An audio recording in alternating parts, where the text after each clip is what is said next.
ইয়েমেনের হুতি যোদ্ধাদের আক্রমণে যখন ইসরায়েল পরদুদস্ত, কোনোভাবে ইসরায়েলের প্রতিরক্ষা ব্যবস্থা যখন আর কার্যকর ভূমিকা রাখতে সক্ষম হচ্ছে না, ঠিক তখন ইসরায়েলের পক্ষ থেকে ঘোষণা দেওয়া হয়েছে যে এই মুহূর্তে গাজায় তারা সর্বাত্মক হামলা পরিচালনা করবে এবং এই হামলাটা হবে সবথেকে ভয়ঙ্কর একটা হামলা।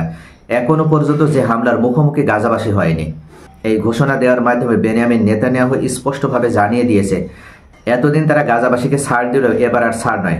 অর্থাৎ এবার তারা গাজার সম্পূর্ণ ভূমি দখল করার উদ্দেশ্য নিয়েই তাদের এই অভিযান পরিচালিত হবে। গাজার ছোট্ট একটি শহরই শুধু নয়, গাজার দৈর্ঘ্য মাত্র 362 বর্গ কিলোমিটার। আর এই 362 বর্গ কিলোমিটার গাজাতে বসবাস করে প্রায় 25 লক্ষ ফিলিস্তিনি।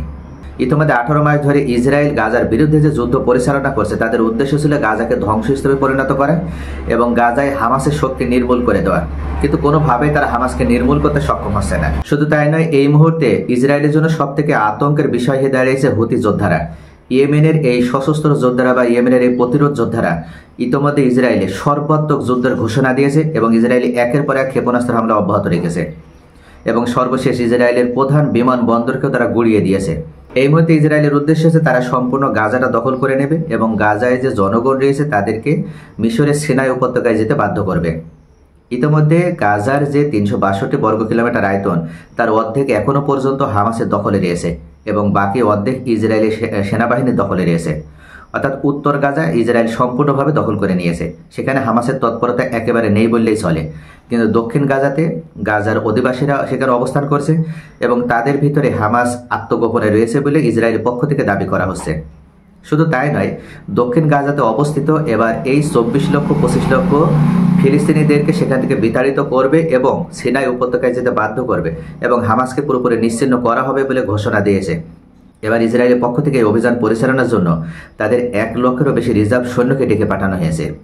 ইসরায়েলের যে আইডিএফ অর্থাৎ ইসরায়েলের সেনাবাহিনী এতদিন গাজায় যুদ্ধে লিপ্ত ছিল, তারা তো থাকবেই, পাশাপাশি এই 1 লক্ষেরও বেশি রিজার্ভ সৈন্যের মাধ্যমে তারা গাজায় অভিযান চালাবে।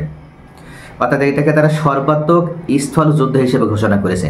আকাশপথে যুদ্ধ করার মাধ্যমে তারা হামাসকে যেমন নির্মূল করতে সক্ষম হয়নি, ঠিক তেমনইভাবে এখানে তাদের একটু সমস্যাও ছিল। কারণ ইতিমধ্যে অনেক ইসরায়েলি তারা হামাসের কাছে বন্দী অবস্থায় রয়েছে।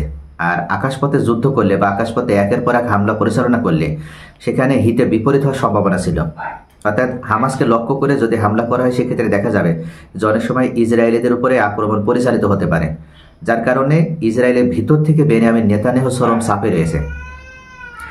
ইতিমধ্যে জনগণ রাস্তায় নেমেছে এবং তারা বারবার বিক্ষোভ করার মাধ্যমে বলছে যে বেনিয়ামিন নেতানিয়াহু এই যুদ্ধের মাধ্যমে ইসরায়েলিদেরকে মৃত্যুর মুখে ঠেলে দিচ্ছে এবং হামাসের হাতে জিম্মি ইসরায়েলিদের কোনোভাবে মুক্তি করতে সক্ষম হচ্ছে না এবং তাদেরকে সেভও করতে সক্ষম হচ্ছে না। আর এটার কারণেই অভ্যন্তরীণভাবে প্রচণ্ড চাপে থাকার কারণে ইসরায়েল তাদের রিজার্ভ 1 লক্ষেরও বেশি সৈন্যকে এবার প্রেরণ করছে স্থলপথে গাজা জয় করার জন্য। এবং হামাসের বিরুদ্ধে এটা হতে যাচ্ছে সর্বাত্মক যুদ্ধ এবং সবথেকে ভয়ঙ্কর যুদ্ধ।